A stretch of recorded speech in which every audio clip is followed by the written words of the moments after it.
היי חברים, אני חשבתי איך אני יכול להביא לכם תוך סרטון אחד משהו מאוד מאוד מאוד אפקטיבי שיכול משמעותית להשפיע על החיים שלכם. וכשחשבתי על זה, זה אפילו יותר מזה, זה איזשהו צ'יט שאם אתם תיישמו אותו, החיים שלכם יהיו הרבה יותר פשוטים בכל המובן הזה של להגיע לתוצאה, להרגיש מאושר, להרגיש משפיע. והצ'יט הזה זה נקרא הערכה עצמית. אם אתם באופן מודע תתחילו לעבוד על הערכה העצמית שלכם, כלומר איך אתם רואים את עצמכם בתוך העולם הזה, עד כמה אתם מעריכים את הקיום שלכם בעולם הזה, עד כמה חשוב לכם הנוכחות שלכם, עד כמה חשובים לכם האינטרסים שלכם, הרצונות שלכם, השאיפות שלכם, הסטנדרטים שלכם. אם אתם תתחילו באופן מודע לעבוד על הדבר הזה שנקרא הערכה עצמית, אני מבטיח לכם, הכל יהיה הרבה יותר פשוט. אני אגיד לכם גם למה. בן אדם שמעריך את עצמו, זה בן אדם שקודם כל לא מוותר על עצמו, כי הסטנדרטים האישיים שלו הם מאוד מאוד חשובים לו. בן אדם שמעריך את עצמו, זה בן אדם שיודע לקחת אחריות. כי הוא אומר, אני כל כך טוב, אני כל כך תותח, שאני יכול לקחת אחריות על דברים יותר גדולים בחיים שלה, אני יכול לקחת אחריות על אנשים אחרים. בן אדם שהוא מעריך את עצמו, בן אדם שיש לו הערכה עצמית גבוהה, זה בן אדם שאנשים אחרים בדרך כלל נמשכים אליו ורוצים לראות בחברתו. זה אנשים, בן אדם עם הערכה עצמית גבוהה זה בן אדם שאנשים אחרים רוצים לרצות את האינטרסים שלו. למה זה קורה? מאוד פשוט. בן אדם עם הערכה עצמית גבוהה, באופן תת-מודעי היכולת ההישרדות שלו גדלה. במילים אחרות, הוא מפחד למות פחות. אני לא רוצה להיכנס עכשיו יותר מדי עמוק ולהסביר למה, אבל פשוט תקבלו את זה בינתיים כעובדה. מי שרוצה לדעת יותר פרטים, כמובן, מוזמן לשאול אותי בהודעה אישית ואני אענה לו בשמחה.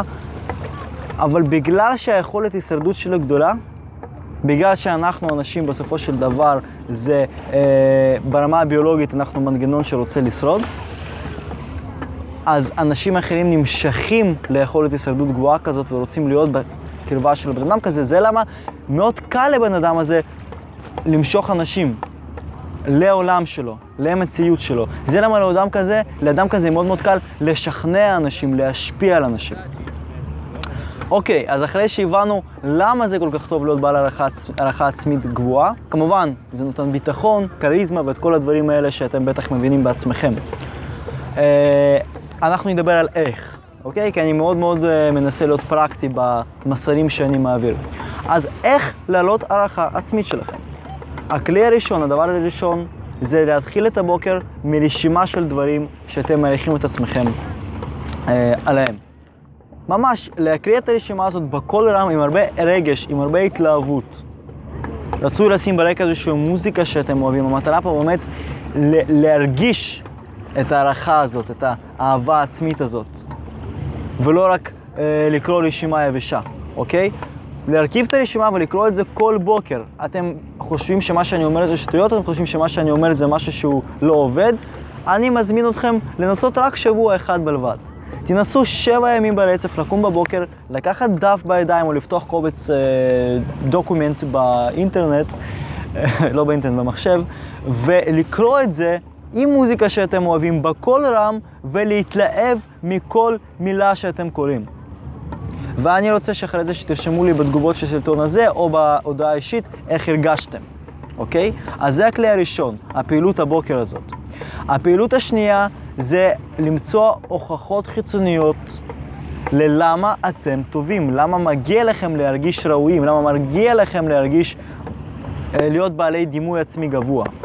וההוכחות הקטנות האלה, אני אגלה לכם סוד, הם נמצאים בכל מקום.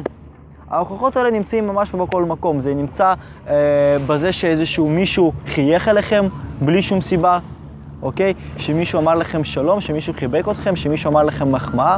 כל הדברים האלה זה הדברים שאני רוצה שתתחילו לשים לב עליהם. קיבלתם עליו המשכורת, בום. עוד לקוח נרשם לרשימת הלקוחות שלכם, בום. אני רוצה שאחרי שכל דבר כזה קורה לכם, אתם תגידו את עצמכם, זה קרה לי כי אני תותח. זה קרה לי כי אני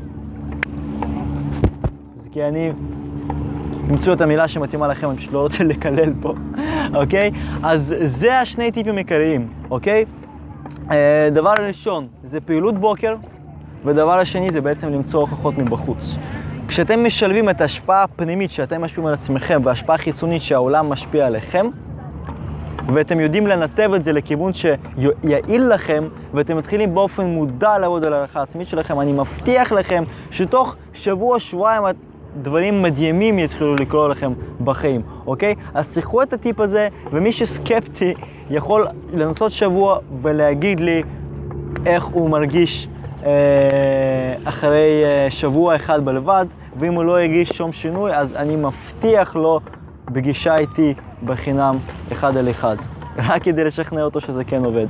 ומי שלא סקפטי, אני מזמין אותו לנסות את זה חודש, ופשוט לרשום לתודה בהודעות אחרי זה. אוקיי, חברים? תודה רבה לכם על הצפייה, תעשו לייק, אתם מוזמנים גם לשתף את הסרטון, אם אתם חושבים שיכול להעיל גם לחברים שלכם ולאנשים שחשובים לכם.